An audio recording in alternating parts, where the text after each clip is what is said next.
Trap is just okay.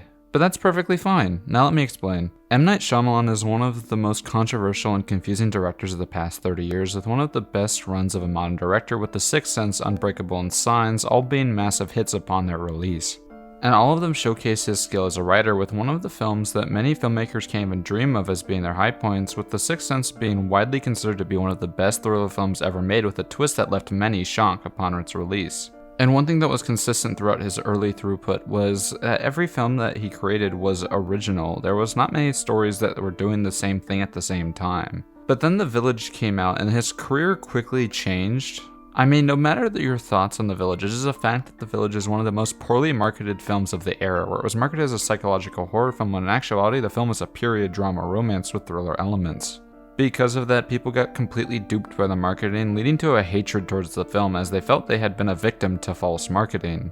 And Lady in the Water wasn't much better, being the first one of his films to flop massively, and a lot of people considered this film just to be boring, and generally is considered a massive step down from the other films in his filmography up to that point. Like, I cannot underestimate how influential Unbreakable and The Sixth Sense and Signs were at the time. It was just such a huge film for an early director. Before this point, he was almost seen as like an auteur of the thriller genre, but with each film that he kept releasing, his reputation kept going down and down and down. However, his reputation would begin to become questionable when he would release The Happening, a mess of a film that had no idea on what it wanted to be, as the tone of the film never seemed to know what it was, with some parts coming across as a super serious film that was trying its hardest to get a message across, while other times they seemed to be doing some sort of strange B-movie approach that was supposed to be not serious and comedic. Not to mention the awful dialogue, story, and acting that came along with it, with many scenes becoming so laughable that the horrific things that we were seeing on screen became comedic in nature due to the poor performances. His career would fully tank, however, with After Earth and The Last Airbender, two of the worst films Hollywood saw at the time of their release, with many of the crew members even leaving the films disappointed by what they created, due to many of them just being extremely flawed messes with little to no plot, with heavy focuses on visuals rather than interesting storytelling, a far cry from his earlier films. And those three things almost killed his career, so instead of trying to do bigger and bigger films, he drew it back, releasing The Visit and Split, which while The Visit was still a mess for me, it was leagues better than the three before it. And Split only felt like a slight step down from the quality of Unbreakable, because even though it wasn't as good as it was still an extremely interesting, well put together film. But Glass and Old once again went back to mediocrity for me, as when he saw his success he thought he could go back again to the bigger stories, but it so proved to me that he just wasn't at that level of script writing. With Glass specifically being a major letdown for just how intriguing and different Split was, and Old just being a below average horror film that was interesting in its best moment but boring and downright annoying in its worst. And because of Old, I just found myself pushing his films aside once again, as many of them just didn't seem that interesting anymore. But when the trailer for Trap came out, I thought the idea of the film seemed somewhat interesting, as the film seemed competent in what it was trying to do, and the people behind it are all competent people, with Josh Hartnett seemingly on a resurgence in his career after landing roles in Oppenheimer and The Bear, although the roles were relatively small. But I did get a little worried when I saw a lot of the film involved the music of his daughter and starred his daughter, which no shade there, just always get a little worried because we've all just seen how underwhelming Godfather 3 was. So I always get a little worried when it comes to that, but it was more so that it's just something in the back of my mind over anything else. I also was a little worried about the trailer showing what possibly might have been a little too much, as trailers often do now, so a lot of the effectiveness of the film might have been lost, which I think is something I would agree with after watching the film, but we'll get to that later.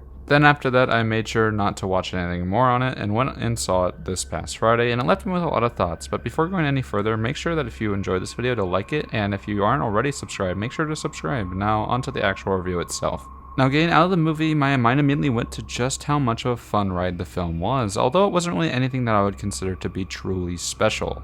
I think this film accomplishes what M. Night was trying to do for the creation of Old, a feeling similar to a lot of the B-movie horror films of the 1980s, not trying to do anything wild or game-changing, but instead going for a fun ride over anything else. The over-the-top goofiness reminded me a lot of things like a Roger Corman film over anything else. Films like Chopping Mall directly came to mind while I was watching the film, but I mean this in the best way possible, as I don't find myself bored throughout the entire runtime at all. While Longlegs for me took its convoluted plot super seriously to the point of it just falling flat and boring for me, this film, however, doesn't take itself seriously one bit. which while it doesn't make for the most artistic film, it does exactly what it sets out to be, which is to be entertaining. And it's nice to see a goofy thriller from Shyamalan, where a lot of his thrillers try so hard at taking themselves 100% seriously, trying to replicate the success of Sixth Sense, Unbreakable, and Signs. This film seems to try to leave that behind in order to just have a fun time. And I like that the film seems to be taking a risk by making us follow the serial killer and letting us in on what was going on from the very beginning.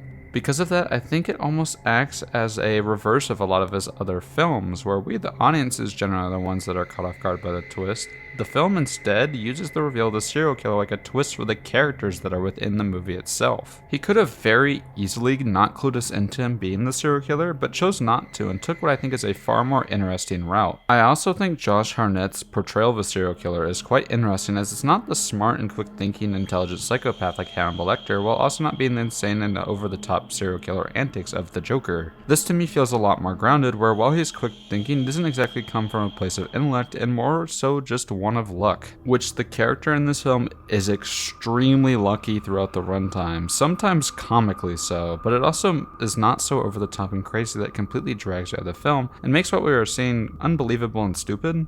I think the film does exactly what it set out to be, a goofy thriller with very tongue-in-cheek storylines and plot lines, but the film still has things that keep it from being better than it is. First off, the dialogue suffers like many of Shyamalan's other stories, with many of the characters coming across like NPCs in video games rather than a real-life person.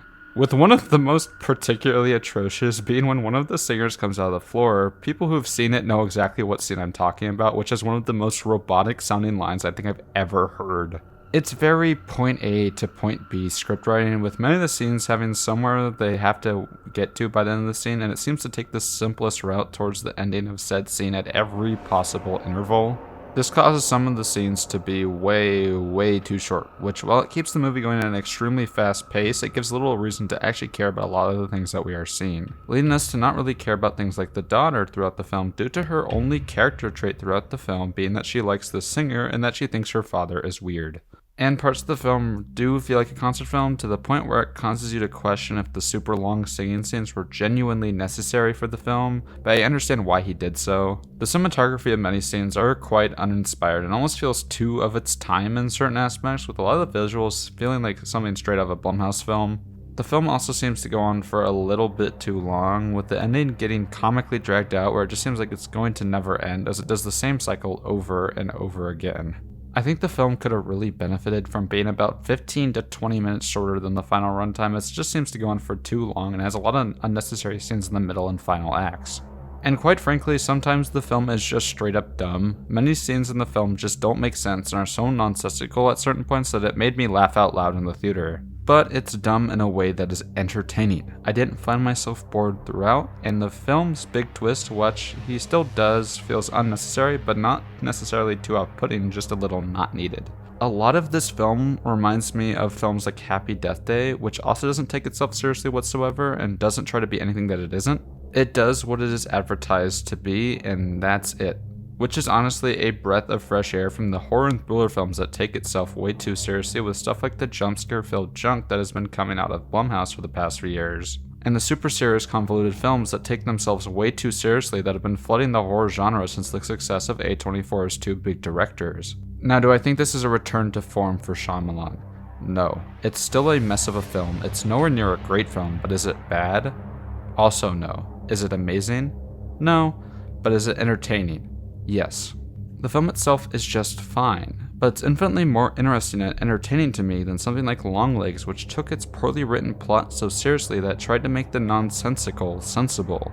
And while the score I give Trap is only 1 point above Longlegs, I think this film is way more enjoyable and much easier to check out, and with all that being said, I would give the film a 6 out of 10. Now, to answer whether or not you should see this film in theaters, while I gave the recommendation to see Longlegs in theaters, I will not give this film the recommendation to see in theaters.